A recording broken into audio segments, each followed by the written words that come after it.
2025. This hearing is scheduled to accept public comments concerning the coastal use permit application for Blue Marlin Offshore Port LLC. Blue Marlin Offshore Port LLC proposes installation of a 42-inch pipeline measuring approximately 37 miles in length. The pipeline will begin in Nederland, Texas, and end in Cameron Parish, Louisiana, where it will tap into the existing Stingray mainline at the Stingray 501 station. Approximately 969,016 cubic yards of material will be excavated and placed on site, and approximately 6,511 cubic yards of material will be excavated and hauled off-site. Approximately 570 cubic yards of concrete, 536 cubic yards of gravel, and 935 cubic yards of rock, and 10,077 cubic yards of soil will be hauled in to be used as fill.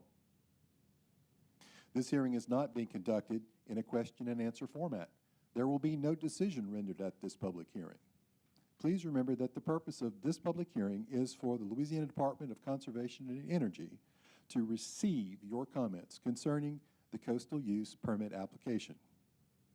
This hearing is to provide all individuals a chance to be heard regardless of their position on the coastal use permit application. Courteous behavior is expected of everyone at all times. You may speak in support of the permitting actions, in opposition to the permitting actions, or simply to provide additional information. All interested parties will be given a reasonable opportunity to comment unless testimony is not related to the purpose of the hearing.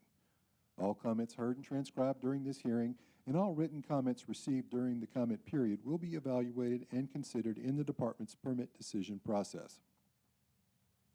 A public notice advertising this public hearing and request for public comment on the coastal use permit application was submitted for publication in The Advocate on October 11, 2025, and the Cameron Parish Pilot on October 16, 2025, and was posted on the Department of Conservation and Energy public notice webpage. The coastal use permit application and associated plats can be viewed at the Department of Conservation and Energy at 617 North 3rd Street, Baton Rouge, Louisiana, or they may be accessed electronically through the Strategic Online Natural Resources Information System, or Sunrise, available at sonris.com. Copies of the application and plats may be ordered by contacting Conservation and Energy Public Records. The contact information is provided on the CNE website. In accordance with Louisiana Administrative Code, Title 43, Part 1, Chapter 7, Section 727.f.6, comments received by 11:59 p.m. Monday, December 1, 2025 will be considered prior to a final decision. All comments received by 11:59 p.m. Monday, December 1, 2025 shall be retained by the Department and considered in determining whether to grant the requested coastal use permit action.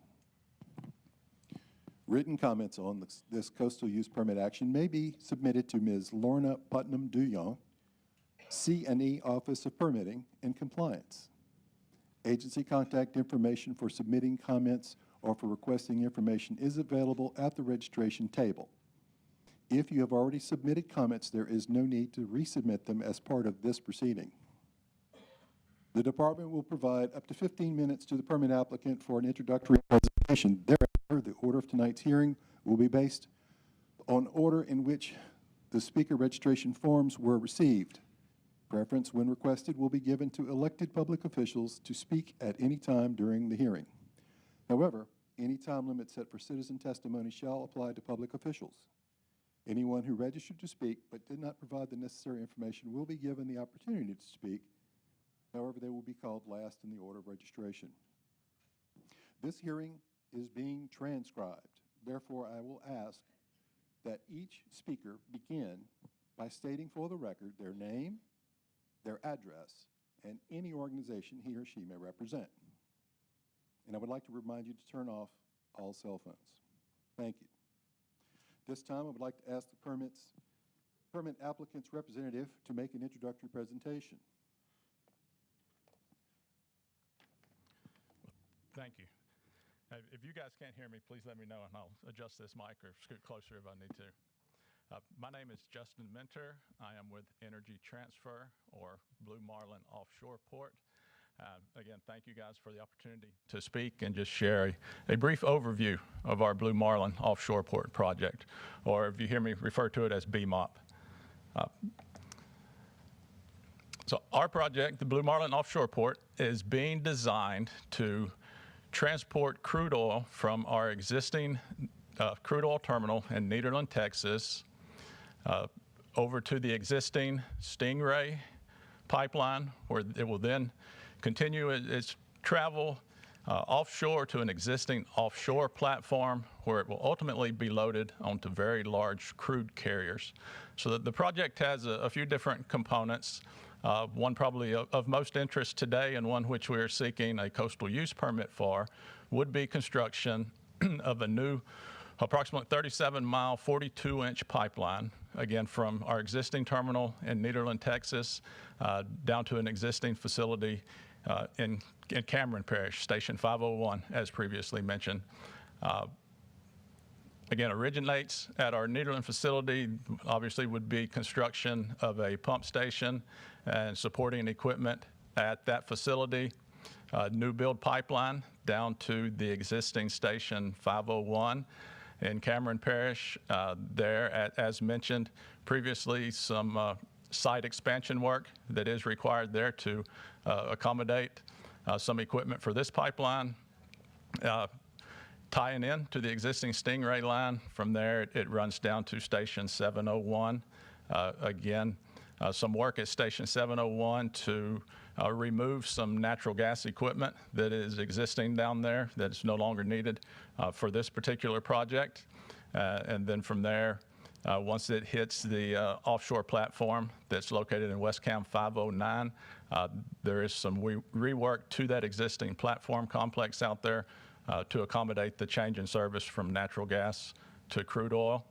A couple of crude oil loading buoys that would be positioned away from the platform. Again, there, the fourth bullet point in East Cam 263 and West Cam 508 blocks, along with supporting transfer lines to get from the platform out to the loading buoys, a couple of vapor return lines to capture vapors coming off of the ships and route those vapors back to the offshore platform, where they would then be combusted. A few overview maps here. This one, I apologize for the scale, and I know it's probably really hard to see. But again, the green, I believe it's green, maybe blue dashed line from the Nederland terminal over to Station 501, new build pipe. That Station 501, it would go into the existing Stingray pipeline, which is depicted in red there, going offshore out to the existing platform. Another map, not much different on this map. This one here shows the new 42-inch pipeline from the Nederland station up on the top left of your screen there, jumping over into Orange County, Texas, and ultimately heading in a generally southeast direction till we get to Sabine Lake, and then running south and getting into Louisiana, and then cutting east from there below the Sabine National Wildlife Refuge over to Station 501. Rendering of the offshore platform complex here. Again, existing offshore platform that would be converted for crude oil service. Separate living quarters off to the left, and another platform. The two loading buoys out away from it, and as you can see, a number of the transfer lines, vapor return lines, all associated with those transfers. And who is Ms. Rochetta Ozane.